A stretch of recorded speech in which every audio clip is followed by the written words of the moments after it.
यह छोटी सी कहानी ऐसे सुनो जैसे किसी को सुना सको, और ये वीडियो पूरा अंत तक देखो। रात के अंधेरे में मैकू अपनी कार को दौड़ाए जा रहा था।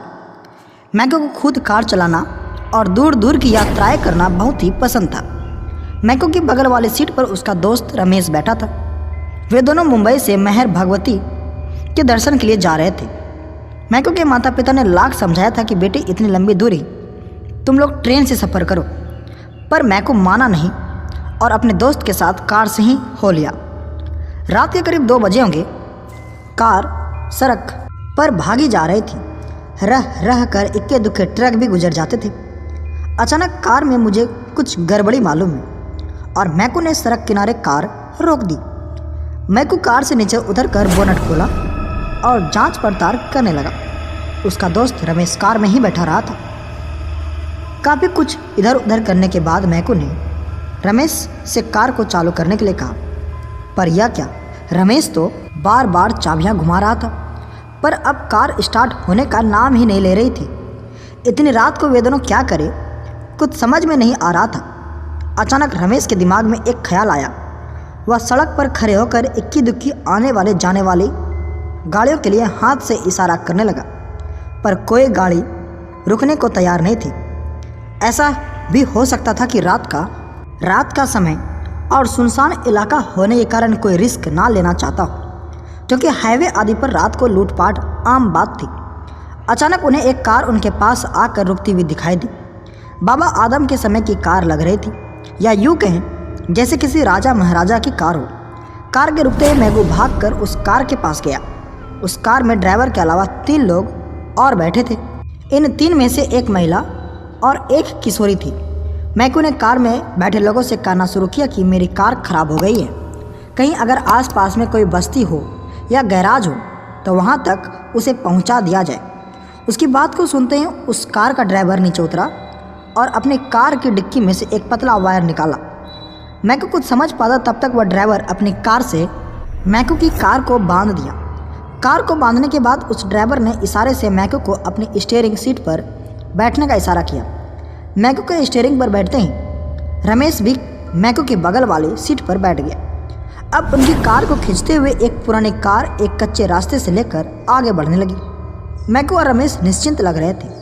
उन्हें किसी भी प्रकार का डर नहीं लग रहा था, क्योंकि इस पुरानी कार की यात्रा समृद्ध घराने से लग रहे थे। लगभग 15-20 मिनट के बाद उसकी कार एक पुरानी हवेली के सामने खड़ी थी। मैकू और रमेश अपनी कार से उतर चुके थे। दूसरे कार से उनका ड्राइवर निकला और रोबदार आवाज़ में बोला कि आप लोग अंदर चलिए, अभी मैकेनिक बुलाकर आपके कार को ठीक करा दिया जाएगा और उसके बाद आप लोग अपने रास्ते पर निकल जाइएगा। मैकू और रमेश कुछ कहे बिना उस ड्राइवर के साथ उस पुरानी हवेली में प्रवेश कर गए। हवेली बहुत ही बड़ी थी और बहुत ही पुरानी लग रही थी। एक बात मैकू और रमेश को चौंकाने वाली थी कि इतने समृद्ध लोगों के रहते हुए यह हवेली इतनी गंदी क्यों लग रही थी। जगह जगह झाले लटके हुए थे। अजीब प्रकार की बू भी आ रही थी। मैकू और रमेश कसकर एक दूसरे का हाथ पकड़े उस बुरे ड्राइवर के पीछे पीछे हवेली में अंदर ही अंदर बढ़े जा रहे थे। अचानक हाथ में चिराग लिए एक अधेड़ महिला आई, जो थोड़ी सी डरावनी लग रही थी। उसने इशारे ही इशारों में उस ड्राइवर से कुछ कहा। वह ड्राइवर मैकू और रमेश को उस अधेड़ महिला के पीछे जाने का इशारा करते हुए खुद ही दूसरी तरफ चला गया। वह अधेड़ महिला उन दोनों को लेकर एक बड़े कमरे में दाखिल हुई। यह कमरा काफ़ी अच्छा लग रहा था, पर यह चौंकाने वाली बात लग रही थी कि उस पुरानी गंदी हवेली में इतना सुंदर सुसज्जित कमरा कैसे हो सकता है। वह कमरा दुधिया प्रकाश से भरा था, पर यह प्रकाश कहाँ से आ सकता है, कुछ पता नहीं चल रहा था। मैकू और रमेश उस कमरे में लगी आलीशान कुर्सियों पर बैठ गए। उनकी आवभगत शुरू हो गई थी। अब उन दोनों को बहुत सारी बातें अजीब लग रही थी। अब वह उस बड़े कमरे में कम से कम 12-15 लोग जमा हो गए थे। कहीं स्वादिष्ट भोजन की खुशबू थी तो कहीं पैंगों का दौर चलना शुरू हो गया था। मैकू तो आए दिन दूर दूर की यात्राएं करता था। रात बिरात वह कहीं भी चला जाता था। उसे भूत प्रेत पर विश्वास तो था, पर वह एकदम निडर स्वभाव का था। वह अपने आप को माँ मैहर वाले का बहुत बड़ा भक्त मानता था और वर्ष में कम से कम 2 बार माँ के दर्शन अवश्य करता था। उसके गले में माँ की माला हमेशा लटके रहती थी और साथ ही उसके शर्ट के ऊपरी जेब में एक छोटा सा दुर्गा चालीसा। उसे जब भी थोड़ा समय मिलता इस चालीसा को निकाल कर पढ़ लिया करता था। पर आज निडर मैकू को लगने लगा था कि वह और उसका दोस्त किसी बहुत बड़ी मुसीबत में फंस गए हैं। उसके आसपास के लोगों का व्यवहार कभी कभी अजीब चौंकाने वाला होता लग रहा था। मैकू फिर भी डरा नहीं और हिम्मत से काम लिया।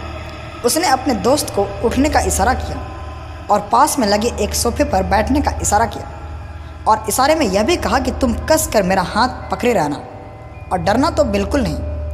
अच्छा तो यह बात थी। अब मैकू और रमेश जिस सोफे पर बैठे थे वहाँ पास में ही एक आलीशान शीशा लगा था। मैकू कनखी आंखों से रह रह कर उस शीशे में देख ले रहा था। रमेश को अजीब लगा कि मैकू उन कुर्सियों पर से उठकर इस सोफे पर क्यों बैठा। शायद मैकू रमेश के जहन में उठने वाली बात को समझ लिया था। उसने उस शीशे में देखने का लिए इशारा किया। अरे यह क्या! ज्यों ही रमेश ने शीशे में देखा उसकी तो सिट्टी पिट्टी ही गुम हो गई। भय से उसका चेहरा पीला पड़ गया। दरअसल उस कक्ष में चलते फिरते अच्छे लोग इस शीशे में बहुत ही भयानक लग रहे थे।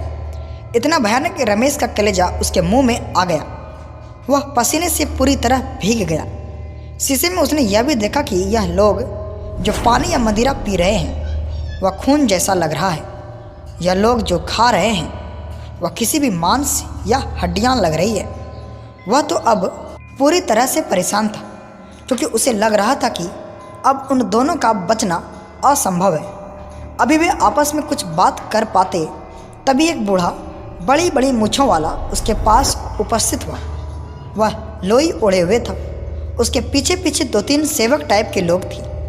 वह बूढ़ा मुस्कुराते हुए मैकू से कहा कि आज आपकी पोती का जन्मदिन है। अच्छा हुआ कि आप लोग भी आ गए। हमारी पोती का जन्मदिन धूमधाम से मनाया जाएगा और इसमें शामिल होने वाले सभी लोगों को राजसी कपड़े पहनने होंगे।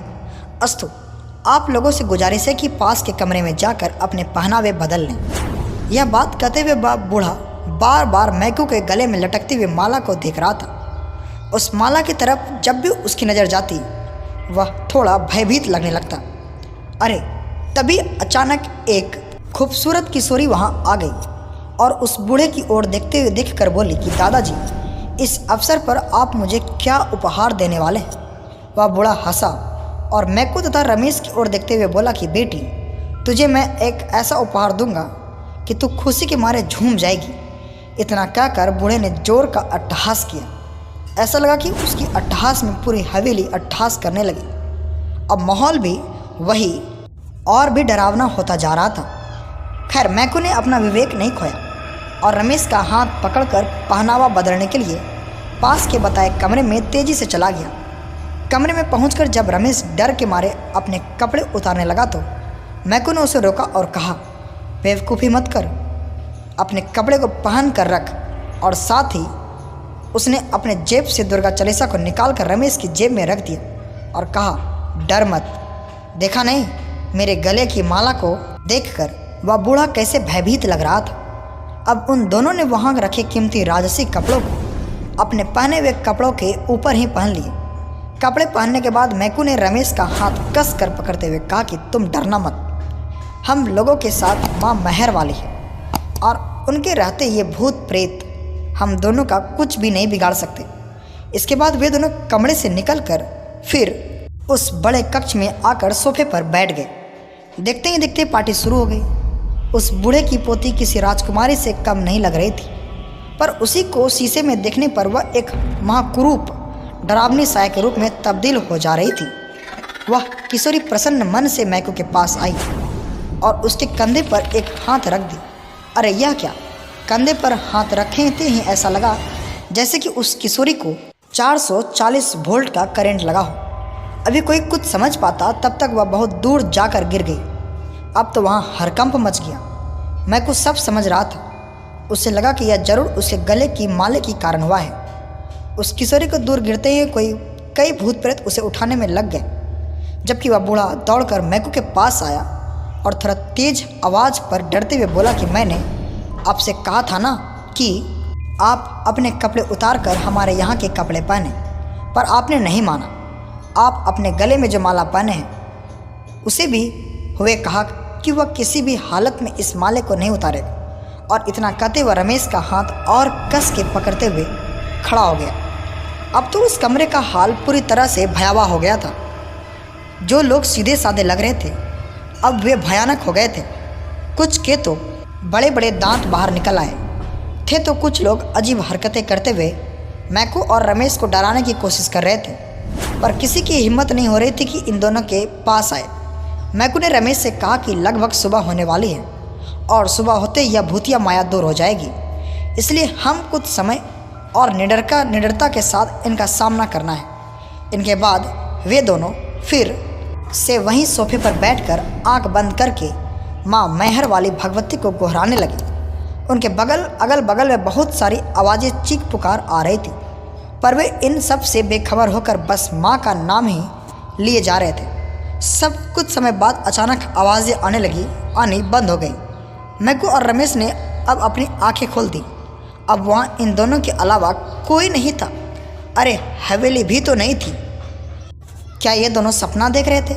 खैर, वे दोनों उठे और वहाँ से चलने को तैयार हुए। सुबह होने वाली थी और सूरज की आभा उस जंगल में धीरे धीरे फैलना शुरू हो गई थी। अचानक मैकू कार के पास गया और दरवाज़ा खोलकर बैठ गया। उसने कार को स्टार्ट की तो वह बिना देर किए चालू हो गई। अब उसके बगल में रमेश भी बैठा हुआ था। वे जंगल के बाहर निकलकर एक कच्चे रास्ते पर हो लिए। कुछ दूर आगे चलने पर उसने एक चाय की टपरी दिखाई दी। मैकू ने वहीं अपनी कार रोक दी और कार से उतरकर उस टपरी में आ गया।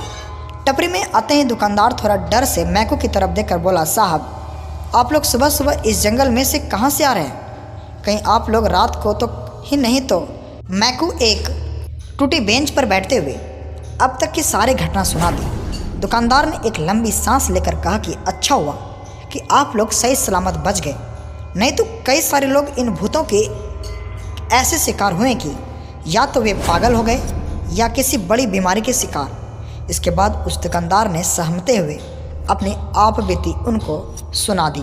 ऐसे ही वीडियोस देखने के लिए चैनल को सब्सक्राइब करके बेल आइकन जरूर दबाएं।